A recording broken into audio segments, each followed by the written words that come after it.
For me, boundless is not being bound to kind of the traditional, the walls of the gallery. Not flat against the wall as you would normally hang like a painting, not bound by the break in the floor or the top of the wall, the sides of the wall. For this specific space, I knew that we were going to have a really high ceiling, which I've only gotten to do on that scale once before. So I think we're at about a 30-foot ceiling. Before, one time, 7 years ago, I was in a 25-foot ceiling.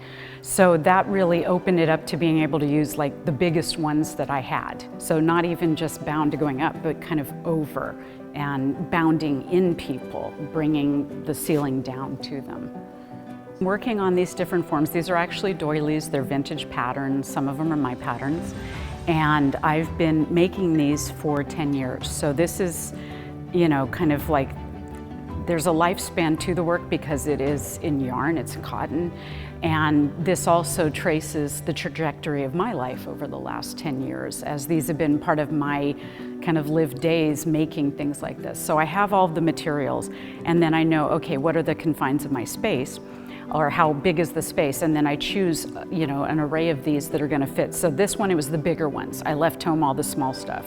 The doily patterns reference a domestic, you know, the domestic sphere, the idea of doilies as it's an older time signature. Not everybody's, a lot of younger people do not recognize them as such now. A lot of people my age and older do. And so that references the domestic sphere, and they're normally white and little and tiny. Here they're more aggressive, the red, it's more in your face. It's, I do a lot of color symbolism, so the duality of red being, you know, this color of love, but a color of anger, and these are the things that you have, you know, all these things come together within the home, within the family. So that's kind of the idea behind the red.